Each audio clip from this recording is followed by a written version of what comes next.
Assalamualaikum. Inilah 5 hewan pembersih atau pemakan bangkai di lautan. Hewan pemakan bangkai adalah hewan yang memiliki peran sangat penting dalam ekosistem. Tanpa keberadaan mereka, alam sekitar kita akan jadi penuh dengan bangkai hewan yang berbau busuk dan bisa menyebarkan penyakit. Itu sebabnya, di ekosistem manapun, selalu ada hewan pemakan bangkai yang berjasa membersihkan lingkungan. Dirangkum dari berbagai sumber, sebagai berikut. 5. Cacing Osedax. Terakhir, bagaimana dengan tulang belulang hewan yang sudah mati di dasar laut?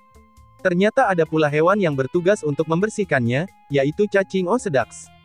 Cacing Osedax adalah jenis cacing dalam genus Osedax yang terdiri dari banyak spesies. Cacing ini berukuran panjang 2 hingga 7 cm dan mereka adalah pemakan tulang bangkai hewan laut. Dilansir Smithsonian, sebenarnya cacing ini tidak benar-benar makan tulang, melainkan lemak yang terkandung dalam tulang. Namun, sembari makan, mereka mengeluarkan zat asam yang melarutkan tulang sehingga lemak di dalamnya pun tampak. Cacing ini hidup di dasar laut dan mereka memakan tulang belulang bangkai hewan yang tenggelam ke dasar laut. 4. Lobster. Lobster yang masih berkerabat dekat dengan kepiting juga merupakan pemakan bangkai hewan laut. Sama dengan kepiting pula, lobster suka makan hewan dan tumbuhan. Mereka menggunakan capitnya untuk berburu dan di capitnya itu juga terdapat reseptor perasa sehingga lobster bisa mengidentifikasi makanan dengan capitnya.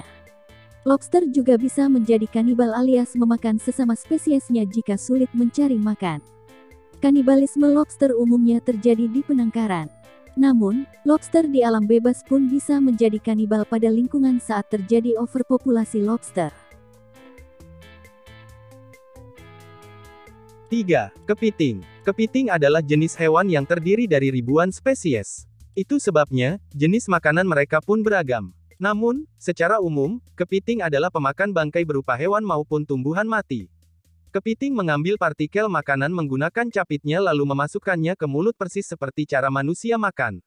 Selain bangkai, kepiting juga makan tumbuhan dan hewan hidup. Capit mereka berguna untuk menangkap mangsa, termasuk untuk memecahkan cangkang hewan, seperti siput, teritip, bahkan kepiting yang lebih kecil. Sementara, jenis tumbuhan hidup yang dimakan kepiting biasanya mencakup alga dan rumput laut. 2. Hiu. Bagaimana dengan bangkai hewan laut yang berukuran besar, misalnya paus? Ikan hiu jadi hewan yang berperan untuk memakan bangkai mereka sehingga membersihkan lautan. Itu termasuk hiu putih besar Carcharodon carcharias, spesies hiu predator terbesar di dunia.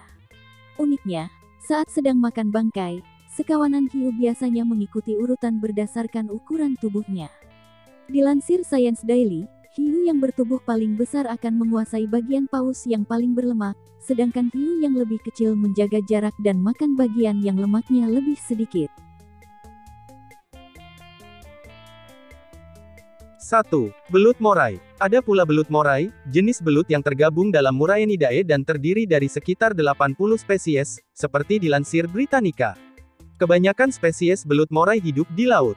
Ukuran spesies terbesarnya bisa mencapai 3,5 meter dan mereka memiliki deretan gigi tajam yang ideal untuk menangkap mangsa. Makanan belut morai mencakup ikan, cumi-cumi, bahkan krustasea bercangkang keras.